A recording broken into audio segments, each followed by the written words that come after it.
and welcome to Let's Talk HR with Dr. Deneen, the talk show that highlights HR professionals and talks about all things HR. There's a new president in town, a new SHRM Memphis chapter president. His name is Brad Federman. Today we will learn all about him and what we can expect from SHRM Memphis and what drives him to love this profession called human resources. But that's not all. Brad is also a workplace culture guru and best-selling author. He will tell us why old strategies used yesterday to build a positive workplace environment will not work today.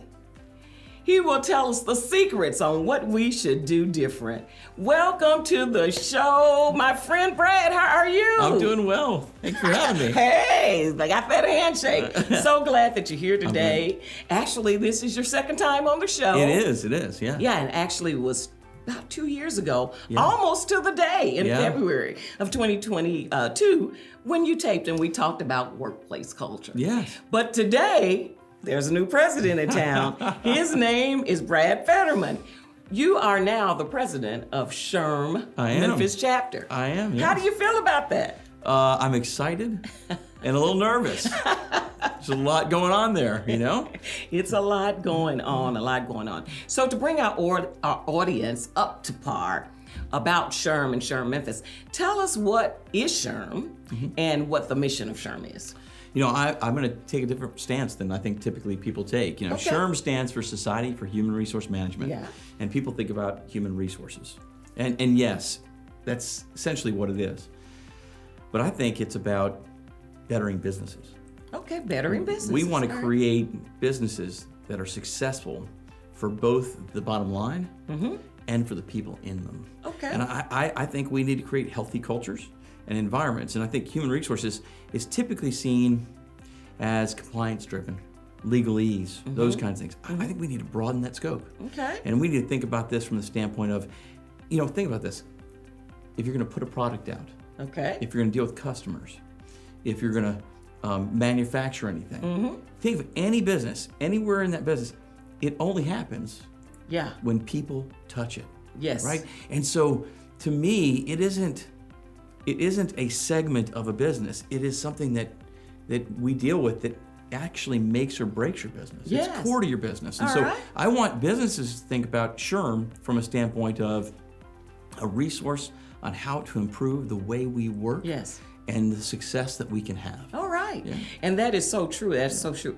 SHRM and HR touches every aspect of a business. It does. So we are broadening, making a broad scope here that not only do we touch every business, but we touch every aspect of business. Absolutely. There's not one business that that doesn't have a HR function or doesn't have something that's related to HR. So we're broadening the scope here on human resources and make it business driven.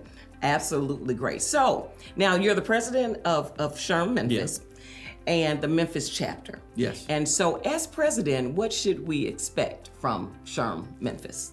Well, I think we're in a process of trying to rethink who we are. You know, lots changed since COVID, and the business world's changed. Yes.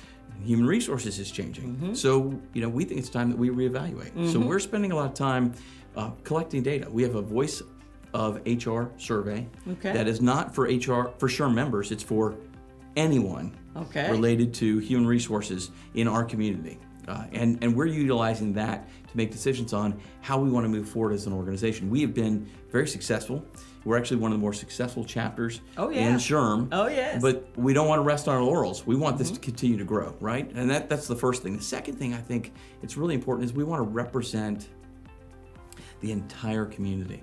Okay. And I would say that we have a strong group of people that are members, but there's more people out there that we aren't helping and servicing. Okay. And we want to be able to reach out to those. So we're going to have a reach out campaign. All right. And we're going to spend some time talking to some of the larger organizations and find out what they need. Yes. Because we want to service everybody. We want to make sure that we are a support mechanism for our entire community. And the reason we feel that way is because we believe Memphis has the ability to really rise. Yes. We believe the economy can take off, but the only way that's going to happen is if we have strong workforce development, and we believe we are at the center of it. So we want to partner with all types of organizations, people like the Chamber. All right, Chamber of Commerce, yeah. Our goal is to help Memphis grow. All right. We're going to be in the number of helping Memphis grow. Yeah. And did you hear that? There's going to be a reach out campaign, and that's going to be something that's totally different. Not only are we going to reach out to HR professionals, but we're going to reach out to everyone, making the community one and making it prosperous and successful. That's what we're going to do. That's All right. right. That's right. So what are some of the activities? I know we got activities planned for the whole year. Some of the activities that we're going to be offering this year with SHRM Memphis. Well, I have to start with the big one. What's the big one? We're having the Tennessee SHRM State Conference right here in Memphis at the Convention Center. Yes. And let me tell you, it's going to be big. It's big. All right. We reached deep, yes. and we have gotten keynote speakers that are outrageously good. I mean, this is going to be more like a national conference in some ways than a state conference. Yeah. So you want to be there. I'll give you one, for instance. Well, I'll give you two. Give us two. Give us two. Two of the keynotes. One is Johnny C. Taylor Jr. Yes. The president of SHRM Global. I mean, you are talking about the guy, right? he's the guy. And he's going to be here. He's going to do a keynote, and then he's going to do an invite-only, I won't talk too much about that, but an invite-only event for CRHOs, right? So certain ones, and that there'll be criteria to get in that event, but we're excited about that. The second one, is also a good one. We got all good ones, but the second one, have you ever heard of Ancestry.com? I have. Okay. Paul Allen is the guy that started that. Yes. All right? And he has also started, I think, 8 or 9 other technology companies. Yes. But one he's doing right now is called SOAR. Mm-hmm. He is, if there's a guy that knows technology and AI and where it's going and how it's going to impact our field, businesses and HR, oh my gosh, it's Paul Allen. Yeah. He's coming in to talk to us just about that. Yes. And you want to talk about something powerful that's going to give us insight and direction about where we're going? Yeah. Whew. Man, get ready for events, for keynotes like that. That state conference is going to be, it's going to be off the charts. It's going to be off the charts. It's going to be A1. Yes. Listen, those 2 keynote speakers plus the president of SHRM Global, who does that? He's going to be right here and he's going to share with us. And then from Ancestry.com, listen, learning AI is changing our workplace right now. And we've got to know where we're going that's going to benefit us most in the HR community. Such a good conference.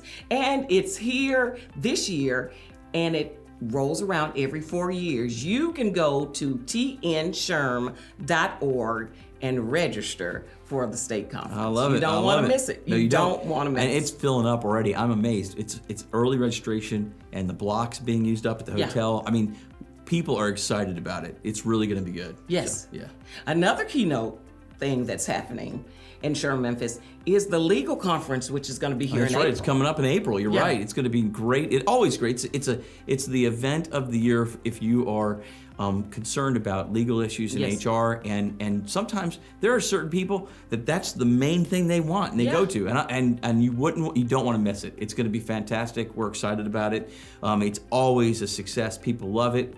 And this year will be no exception. Yes. Yeah. You got to know what's going on legally to make sure that you stay in compliance. And that's this April 16th.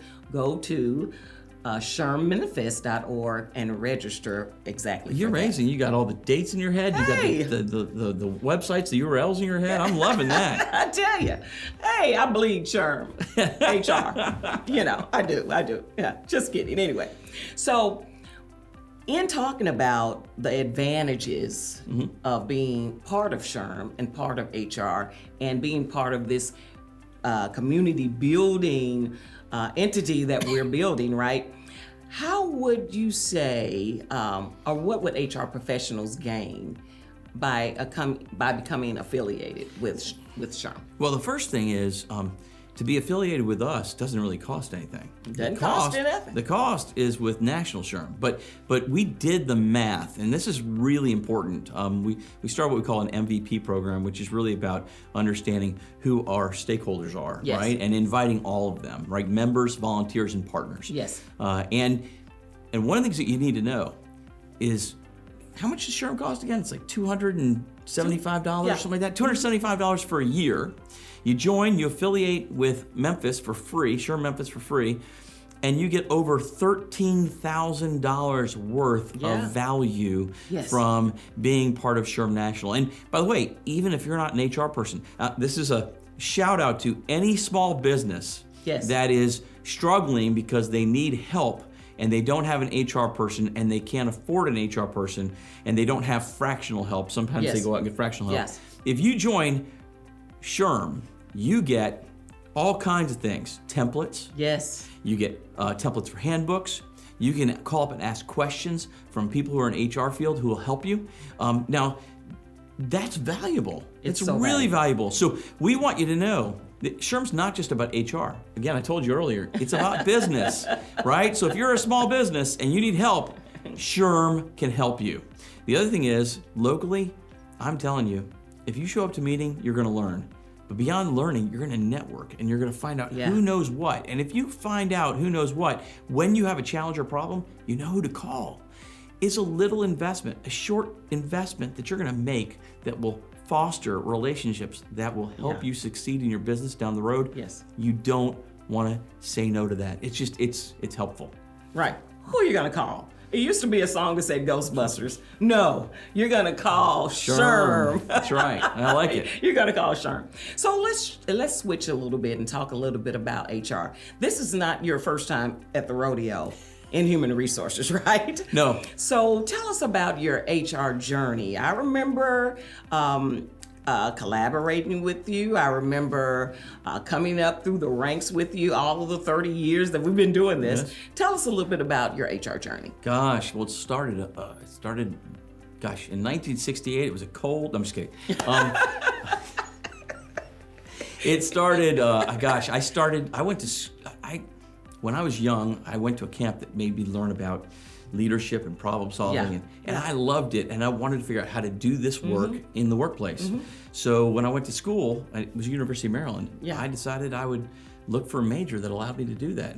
And the one I found at University of Maryland was organizational communication, and then I minored in business.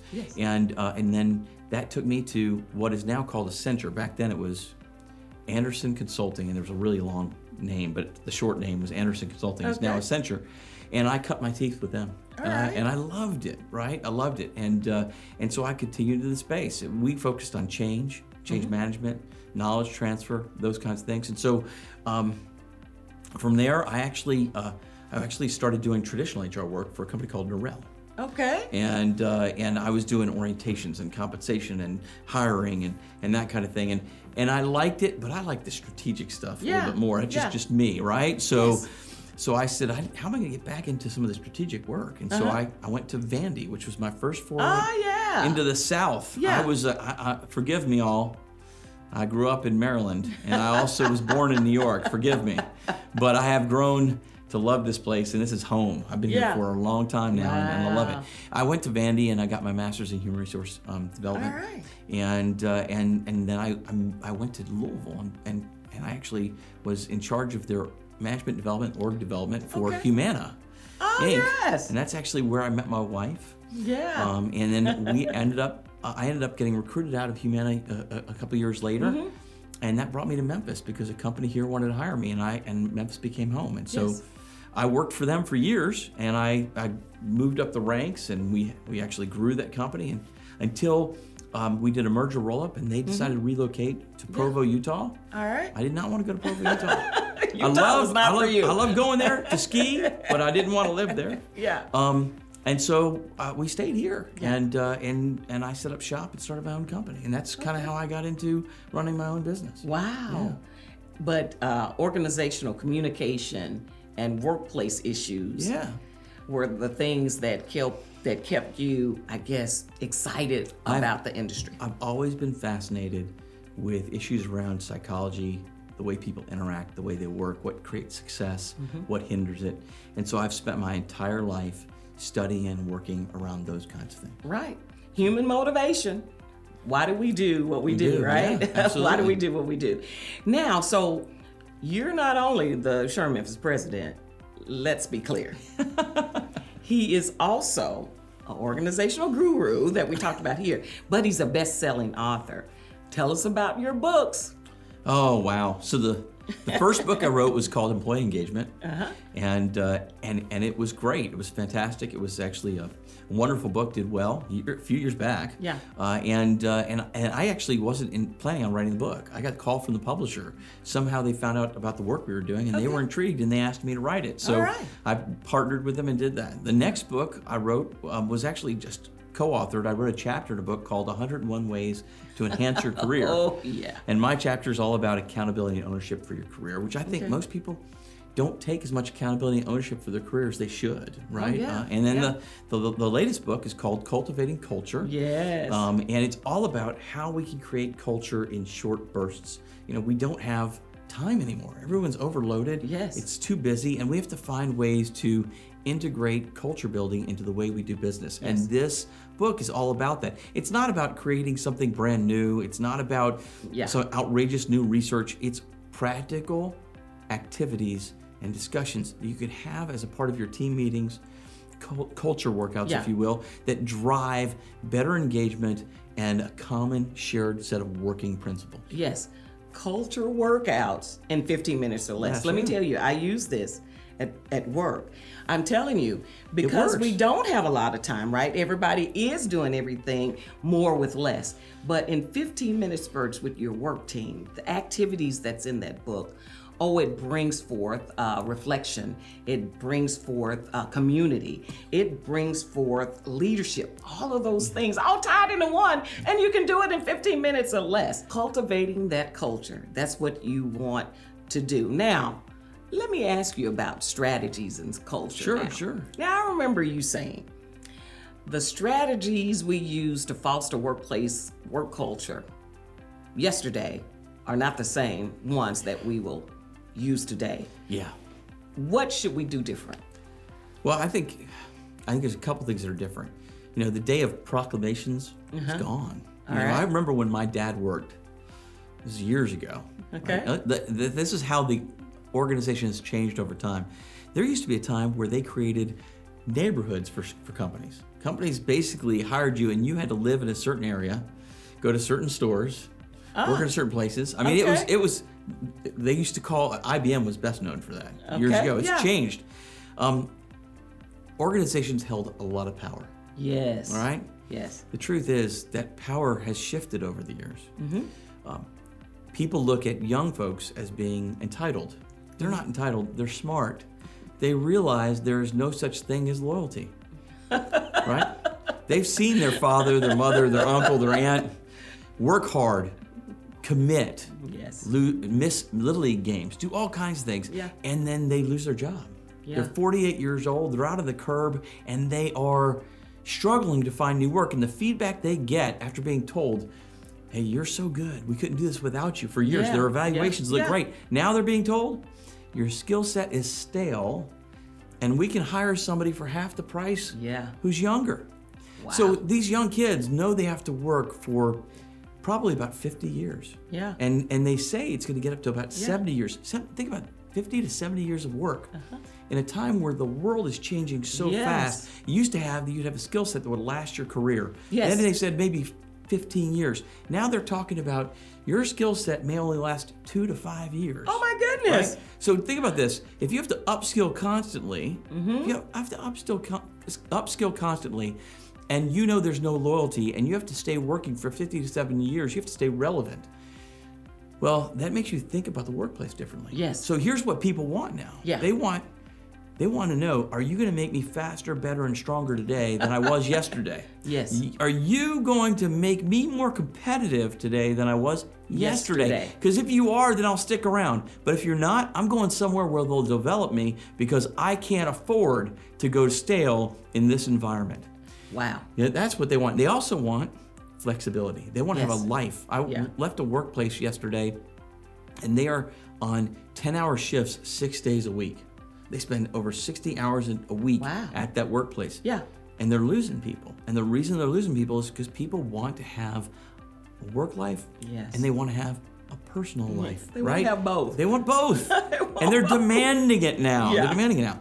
The third thing they want is they want a healthy culture. They want a culture that allows them to bring their whole self to work, to be able to be vulnerable, to build real relationships, to have trust and feel safe in their work environment, to speak the truth, right? They want to have a voice about where their organization's going. Yes. And then the last thing they want is, they want purpose. They want meaning in their work life. They don't want to go just to make a buck. They don't want to go to make somebody else money. They want to go to work knowing that they're doing something that has value and is helping someone or someone's. Even if it's their community, they need to know their work makes a difference, right? So our culture has to be centered around those types of things. And because employees no longer, when you ask them to do something, no longer say, okay. You know what they do? They say, why? Why now? Why? Well, they say, why? Why now? And why me? Right? And can we share this? Exactly. Can we share? Yeah. So that's and people think, how dare they ask me that question? No. Again, if you go back to those 4 things, that's why they're asking that question, right? And so what that says is I want buy-in, right? So here's the difference between culture before. Culture, you used to make a culture statement. You put placards on desks, on the walls. Right? But we have so much diversity and we have so much desire to have collaboration and buy-in that the only way culture works, there's a reason why those culture workouts are so important, is because people need to play with concepts and ideas. If I talk about us being customer focused, that may mean something different to you than it does to me, than it does to Joe or Susie or whomever, right? And so the only way that the customer has a consistent experience is if we all get on the same page. And the only way we get on the same page is if we play with that idea of what customer focus is. We talk about it, we debate it, we have activities that help us understand it, right? So culture workouts, getting people to play with concepts and ideas, man, that's the new way to do culture. That's the way to make it happen. That's the new norm. You heard it. Those are the secrets. We got to do it differently. And so for leaders, for CHROs, what can they do quickly to transition to those type things? Wow. I think the first thing they can do is they've got to throw out everything you've heard about generational differences. Throw it all out the door. Throw it out? Yes. All right, I'm gonna and throw out the concept that it's all about the manager. Yes. Okay, I'll explain both. Yes. Right? Generational difference research was built around large swaths of population. It was built for policy decisions across nations. It was built for marketing choices when you're projecting a commercial to millions of people, right? And it was built to help you have a little bit better of a shotgun approach. Yes. It was never meant as a management tool. Yes. Somewhere along the line, someone decided that they were going to teach managers, leaders, how to manage based on generational differences. And what they basically did was they said, we're going to give you permission to use academic research to stereotype people by age. Right? And I know boomers that are more like Gen Zs, and I know Gen Zs that are more like boomers when it comes to the definitions, right? Yes. And the truth is, nothing substitutes for getting to know your people. Yeah. That's it, right? And that's the first thing. And so I would start by asking people questions. What makes you tick? What are you passionate about? Right. What frustrates you here? How do you like to be recognized? Yes. How often do you like to be recognized? Yes. What do you do outside of work?